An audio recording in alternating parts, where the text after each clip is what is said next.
Sorry madam, पण मी हिला नोकरीवरून काढू नाही शकत. मी शब्द दिलाय आणि मला तो महत्त्वाचा आहे.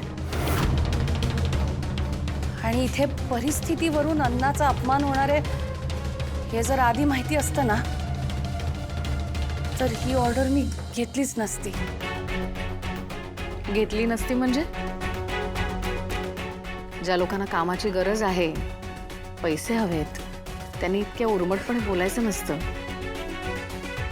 आणि यांना जर तुझ्या अटी मान्यच नसतील तर कशाला द्यायचं यांना कॉन्ट्रॅक्ट? जाऊ दे यांना. I told you I take care of food. Makarand.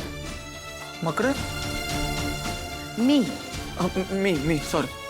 त्या जयेशबाईंना फोन करून सांग जेवण पाठवायचं. अरे देवा, ही ऑर्डर हातातून गेली तर घरपट्टीचे पैसे कसे भरू?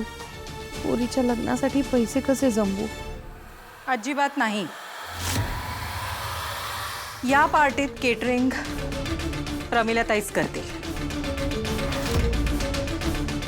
जस्ट दॅट या मुलीचं काय करायचं ते बघा.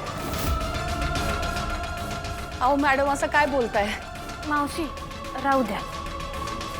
तुमची ऑर्डर जाणार असेल तर मीच इथनं जातो. असू द्या, मी दुसरं काम हुडकतो. हां, कमी थांब, तू जाऊ नको. मॅडम, मला पैशाची खूप गरज आहे. घरच्या अडचणी आहेत. आता जर तुम्ही ही सगळी ऑर्डर रद्द केली तर माझं खूप नुकसान होईल हो. पण दिलेल्या शब्दाला मी जागले नाही तर माझा स्वामी मला माफ नाही करणार. तुम्हाला ही मुलगी नको असेल तर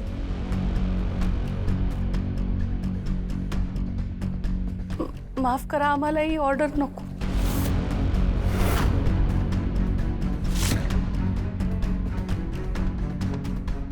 जय, मला टेंडर मिळाल्याचा आनंद होता, पण काही माणसांची सवय असते दुःखाच्या क्षणी तिथे येऊन मोठा तमाशा करायचा आणि आनंदाच्या क्षणी तिथे येऊन आनंदाचा पार विचका करायचा.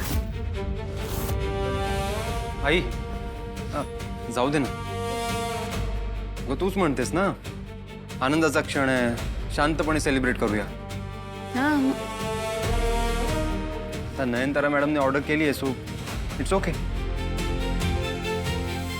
आणि आई, आपण ज्यांना ऑर्डर दिली आहे त्यांनी कोणाला कामावर ठेवायचं कोणाला नाही तो त्यांचा प्रश्न आहे. आपण कसं ठरवणार? आता आपल्याला टेंडर मिळालंय, आपण काय स्टाफ ठेवायचा आहे आपण ठरवतो, तसं त्यांना ठरवू दे ना. आणि आई, सोड ना आता प्लीज. माझ्या पहिल्या टेंडरचं सेलिब्रेशन आहे ना, माझ्यासाठी तरी